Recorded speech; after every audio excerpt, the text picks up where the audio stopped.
Hi viewers, this is Dr. Iftikhar Aslam from Pakistan. Today I'm going to present my lecture on equine infectious anemia, which has several names like swamp fever, mountain fever, slow fever, equine malarial fever, Coggins disease. In today's lecture, we'll cover the information regarding the organism that causes equine infectious anemia. We'll also talk about the history of the disease, how it is transmitted, species that it affects, and clinical necropsy signs observed. Finally, we'll address the prevention and the control measures as well as the actions to take if equine infectious anemia is suspected. Equine infectious anemia is a retroviral disease of equids that is often carried asymptomatically. Equine infectious anemia is caused by equine infectious anemia virus, lentivirus in the family Retroviridae, subfamily Orthoviridae. The equine infectious anemia was first identified in the United States of America in 1888.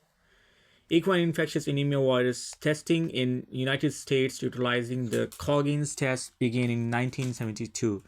Data exists from 1972 to 2005 on the number of tests performed by each state annually and the percentage of those tests that were positive for equine infectious anemia. The percentage of test positive samples in the United States of America decreased dramatically from nearly 4% in 1972 to less than 0.01% in 2005. The infection rate varies with the geographic region.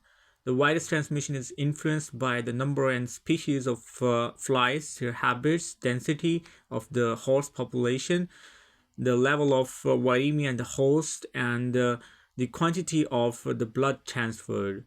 Infections are particularly common in humid, swampy regions. Seroprevalence rates as high as 70% have been on the farms where the disease has been pandemic for many years.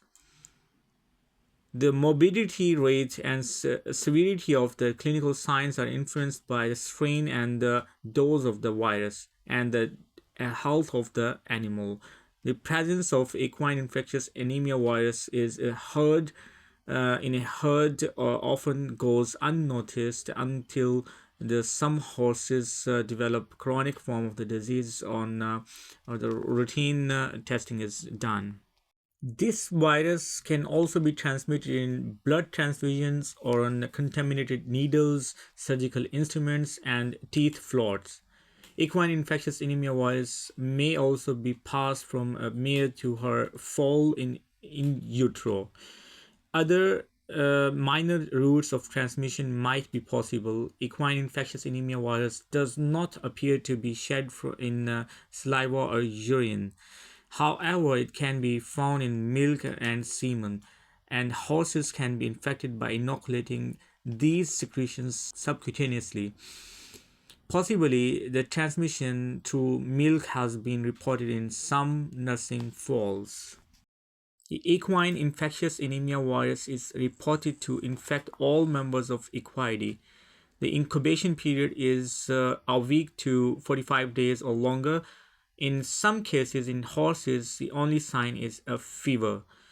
More severely affected horses can become weak, depressed, and inappetent, with additional signs that may include jaundice, tachypnea, tachycardia, ventral pitting edema, thrombocytopenia, petechia on mucous membranes, epistaxis, or blood-stained feces.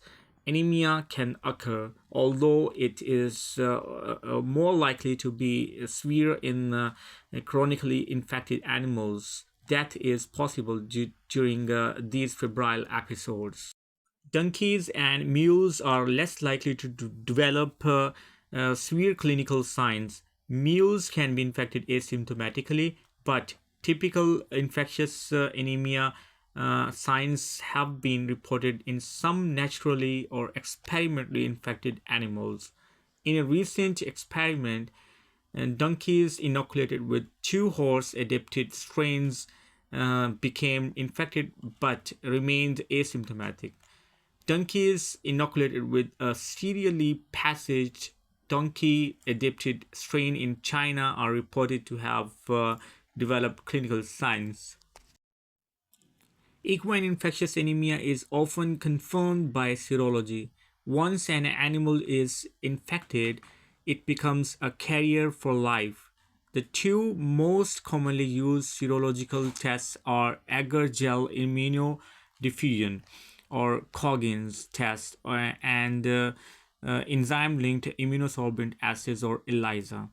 Horses are usually seronegative in the AGID test during the first 2 to 3 weeks after the infection. In rare cases, they may not be developing antibodies until 60 days. ELISA can detect antibodies earlier than AGID tests and are more sensitive, but false positives are more likely to occur. For this reason, positive results on ELISA are confirmed with AGID test or immunoblotting. Many countries have control programs requiring equids to be tested for equine infectious anemia. State regulations in the United States of America vary, but most states require one or more tests, particularly before the entry of the horse into the state, participation in organized activities, and sale of the horse. Regular voluntary testing of the equids on a farm as well as testing of new animals before introduction is helpful in maintaining an equine infectious anemia free herd. No vaccine is available against equine infectious anemia. Infected equids become lifelong carriers and must be permanently isolated from other susceptible animals or euthanized. In the United States of America, a reactor must be marked with a brand, freeze marking, or a lip tattoo before it is moved between the states. Reactors can only be transported between the states if they are going to their home farms, a slaughterhouse, or a diagnostic or research facility, and they must move under the quarantine conditions. Asymptomatic carriers often give birth to uninfected foals. The risk of congenital infections is higher if the mare has clinical signs before she gives birth. Well, that's the end of our today's lecture. Thank you so much.